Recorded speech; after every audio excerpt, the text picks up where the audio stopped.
घूमने का शौक तो सभी को होता है, वह गांव घूमना हो, शहर घूमना हो या देश या फिर विदेश। मगर कुछ लोगों का सपना होता है वह पूरी दुनिया घूमे, पर ऐसा बहुत ही कम होते हैं जो कर पाते हैं। पर यहाँ घूमने की बात जमीन के रास्ते नहीं, बल्कि बात हो रही है समुंदर के रास्ते पूरी दुनिया का चक्कर लगाने की। इतिहास में कई सारे महान लोगों के बारे में सुना होगा आपने, जिन्होंने समुंदर के रास्ते हजारों किलोमीटर का सफर तय किया हो, जिन्होंने अपने जीवन का काफी बड़ा हिस्सा इस काम के लिए दिया हो। मगर आज हम बात करने वाले हैं ऑस्ट्रेलिया में रहने वाली एक ऐसी लड़की के बारे में जिसने 16 साल की उम्र 2010 में पूरी दुनिया का चक्कर लगाने के बारे में सोचा, वह भी समुंदर के रास्ते, जिसे पूरा करने में लगभग 7 से 8 महीने तथा 38,000 किलोमीटर का सफर तय करना होगा, वह भी खौफनाक समुंदर से बचकर। लेकिन जब पहुंची समुंदर के बीच तो उसने अपने जीवन के ऐसे खौफनाक मंजर को देखा जिसकी कल्पना नहीं की जा सकती। 16-year-old Jessica Watson swept through Sydney Heads to become the youngest person ever to sail solo and unassisted around the world. And Jessica Watson storms home. Jessica Watson still needs all her famous grit and determination. Jessica Watson Australia के sunshine cast शहर में पली बड़ी, जो शहर है समुंदर के किनारे, यानी समुंदर उसकी फैमिली का हिस्सा था बचपन से। वह हमेशा से समुंदर के किनारे या फिर बोट पर समय बिताती थी। उसकी फैमिली तो बोट को ही अपना घर बना लिए थे। वह अपने भाई बहनों में से दूसरे नंबर पर थी। उसकी बड़ी तथा 2 छोटी बहन और एक भाई था जो रहती है अपने माता पिता के साथ। वह 12 साल की उम्र में ही नाव चलाना, समुंदर की लहरों तथा इसके बारे में सब कुछ सीख ली। वह पार्ट टाइम काम करके पैसा भी इकट्ठा करने लगी, क्योंकि उसका सपना था ये पूरी दुनिया का चक्कर लगाए। जब वह 16 साल की हुई तब वो अपने फैमिली को किसी तरह से मनाकर सितंबर 2009 को दुनिया का चक्कर लगाने की पूरी तैयारी में निकल पड़ी। लेकिन जब ऑस्ट्रेलिया के करीब प्रशांत महासागर में थी अपनी बोट के साथ, रात के वक्त उसकी आंख लग गई। बोट अपने आप बढ़ रहा था आगे की तरफ, पर अगले पर जोरदार झटका लगा, क्योंकि उसके बोट के बगल से गुजर रहा था एक कार्गो शिप, जिसकी टक्कर हुई बोट से। टक्कर के तुरंत बाद जब वो जाकर देखी तो कार्गो शिप जा रहा था वहाँ से। वह बड़े हादसे का शिकार होते होते बची। यह बात वह तुरंत अपने कोच तक पहुँचाई। बातें उसकी मम्मी पापा को भी पता चली। उसकी बोट की टक्कर हुई थी एक कार्गो शिप से, इसलिए ना चाहकर भी उसे वापस आना पड़ा।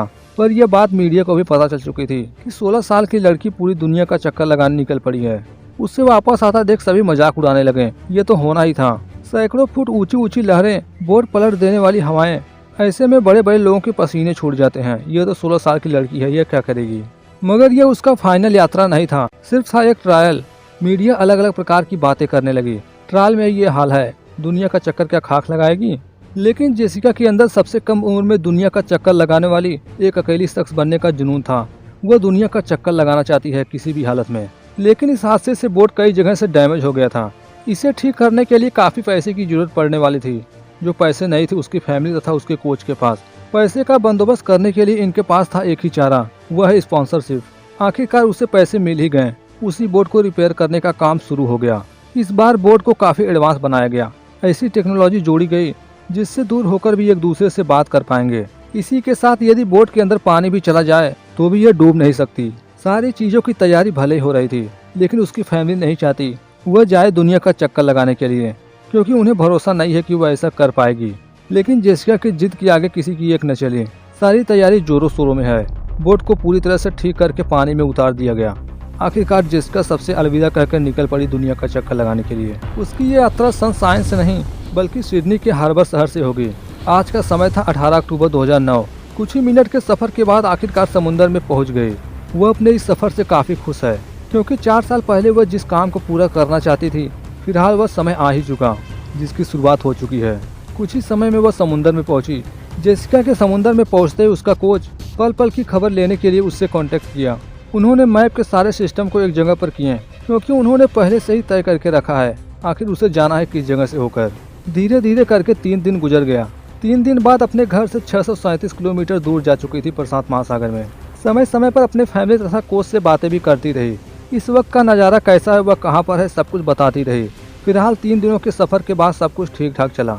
वह समय समय पर वहाँ की सिचुएशन को कैमरे में रिकॉर्ड करती रही, क्योंकि उसे पूरे 7 महीनों का सफर करना बाकी है।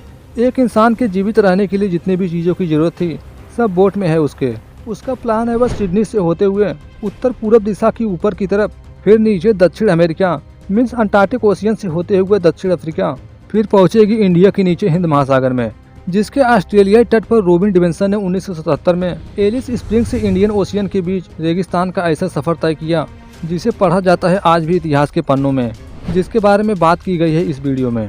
फिलहाल जेसिका हिंद महासागर से सीधा घूमकर जाएगी ऑस्ट्रेलिया के कैंप लिमिन में, फिर वहां से ऑस्ट्रेलिया के निचले हिस्से से होते हुए तस्मानिया और फिर वहां से होते हुए पहुंचेगी सिडनी, जहां से सफर की शुरुआत हुई थी। 3 दिनों के सफर के बाद वह समुद्र के एक ऐसे हिस्से में पहुंच चुकी थी जहां पीछे मुड़ने पर जमीन भी दिखना बंद हो चुकी है। समंदर बिल्कुल शांत है, खतरे की कोई बात नहीं। बोट को पायलट मोड पर लगा दिया गया है। सूरज ढलने के साथ रात हो गई। रात को कोच को बताने लगी, अभी अभी एक शिप गुजरा है, फिलहाल प्रॉब्लम की कोई बात नहीं। वह इस वक्त उत्तर पूर्व दिशा में पहुंच चुकी थी। वह दक्षिण अमेरिका के बहुत ही करीब है, इसीलिए वहां इसके विपरीत ऑस्ट्रेलिया में दिन है, यहाँ पर रात। कोच उसे पल पल की खबर देता रहा, क्योंकि वह 3 बार दुनिया का चक्कर लगा चुका है। बताने लगा, अभी तुम्हारे पास कोई भी शिप गुजरने वाला नहीं है। धीरे धीरे वक्त बीतता रहा। सुबह से शाम, शाम से सुबह हो गई। आज समुद्र के बीच रहते हुए बीत चुके थे पूरे 12 दिन। इस वक्त वह है प्रशांत महासागर के फिजी आइलैंड के करीब। पूरे देश में इस वक्त किसी के बारे में बात चल रही थी तो वह है जेसिका। न्यूज में बातें चल रही थी उसी के बारे में। जब जेसिका 9 साल की थी तो उसका परिवार अपने खास डबल डेकेट बस से गोल्ड कोस्ट से सनशाइन कोस्ट में आई, क्योंकि 9 साल पहले वह सनशाइन कोस्ट नहीं बल्कि गोल्ड कोस्ट में रहा करती थी। अब 7 साल बाद जेसिका दुनिया की चक्कर लगाने वाली सबसे कम उम्र वाली शख्स बनने की रेस में लगी है। वह जल्द ही अपना पहला पड़ाव पार करने वाली थी, लेकिन असली परीक्षा तो हिंद महासागर तथा दक्षिण महासागर में होगी, जहां गए हैं पहले भी बहुत सारे नाविक, लेकिन सभी हार कर वापस आए। ऐसे ही जेसिका का सफर चलता रहा। आज उसे सफर पर निकले हुए बीत चुके थे पूरा 33 दिन। दूरी लगभग 7000 किलोमीटर पूरी हो चुकी थी। इस वक्त उसका लोकेशन है भूमध्य रेखा, द इक्वेटर पर, यानी पृथ्वी के मध्य में। वहां पहुंचने के बाद बोट को दक्षिण में साउथ अफ्रीका की तरफ मोड़ ली। आसमान बिल्कुल लाल था, इस बात का संकेत है कि तूफान का सामना होने वाला है बोट का। कोच बताने लगा, तूफान काफी बड़ा होने वाला है। वह दूसरे रास्ते में भी नहीं जा सकती, क्योंकि तूफान बहुत ही जल्द पहुंचने वाला है उसके पास। मतलब उसे तूफान का सामना करना ही होगा। कुछ समय में तूफान पहुंच गया उसके पास। ऊंची ऊंची लहरें उठ रही थी, बारिश भी हो रही है तेज। बोट के अंदर पानी आने से रोकने के लिए बाहर जितने भी सामान थे सबसे ढक दी, लेकिन तूफान इतना भयानक था, मुश्किल था एक पल भी खड़ा हो पाना। तूफान जब ज्यादा बढ़ गया तो अंदर चली गई। अंदर जाते उसका सर एक लोहे के राड से टकराया, वह बेहोश हो गई। आंखें खुली तो सुबह हो चुका था, खत्म हो चुका है तूफान भी। सफर पर निकले हुए बीत चुके थे पूरे 50 दिन। दक्षिण अमेरिका के काफी नजदीक पहुंच चुकी है। धीरे धीरे बस सफर चलता रहा। पूरे 82 दिन तथा 15000 किलोमीटर के सफर के बाद पहुंच चुकी थी प्रशांत महासागर, पैसिफिक ओशियन में। इस समुद्र में सब कुछ ठीक चला, लेकिन कुछ ही दिनों में वह प्रशांत महासागर से अंटार्कटिका महासागर में प्रवेश करेगी। इस बीच दोनों समुद्र आपस में मिलेंगे। वहाँ तेज हवाएं, उफनती लहरें और पानी का खिंचाव ताकत रखती है जहाज को तोड़ने का। मगर अभी तो सब कुछ ठीक ठाक चल रहा है।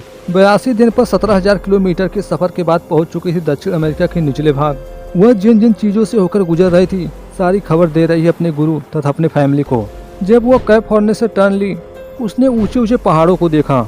वहां से निकलकर 113 दिन पर 20,734 किलोमीटर के सफर के बाद पहुंच चुकी थी अटलांटिक महासागर में। यहाँ पहुंचने के कई दिनों तक बिल्कुल सन्नाटा था, हवाएं बिल्कुल नहीं चल रही थी।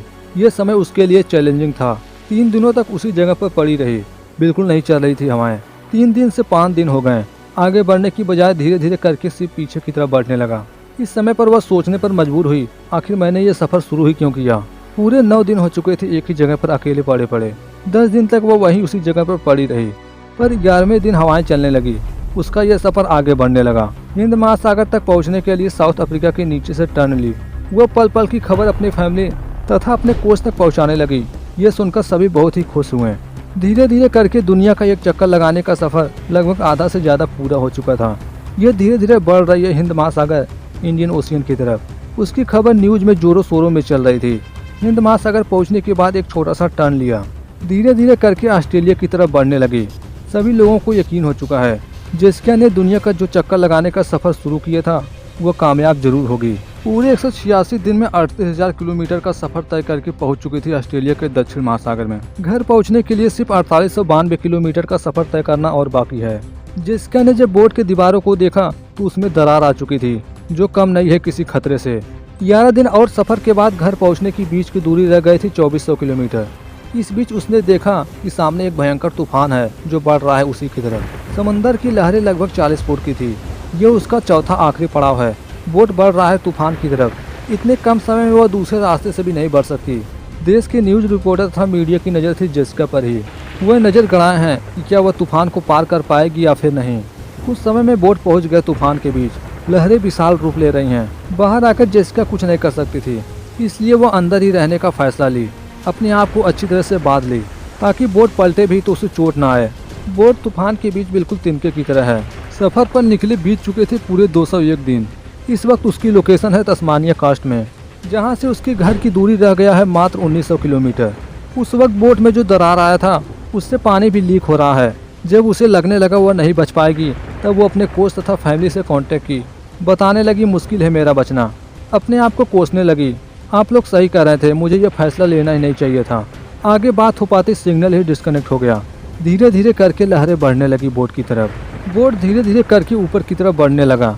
लहर इतनी ऊंची थी बोट को ही पलट दिया। बोट पानी के नीचे गहराई में जाने लगा। जैसा कि बोट को ऐसी डिजाइन के साथ बनाया गया है कि उसके अंदर पानी नहीं जा सकता, इसलिए पानी के अंदर जाने के बाद भी सुरक्षित है जेसिका। सबको लगा जेसिका तूफान के बीच मारी गई। वह इस वक्त बोट में 15 फीट नीचे है पानी के। पर बोट का डिजाइन जिस तरह से किया गया था, इस वजह से पानी बोट के अंदर नहीं गया।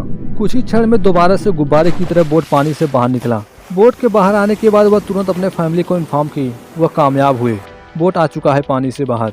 बाहर आकर जेसिका बहुत ही खुश हुई। इस बार तो उसे यकीन ही नहीं था कि वह बच पाएगी, मगर इतने बड़े तूफान से बच निकली।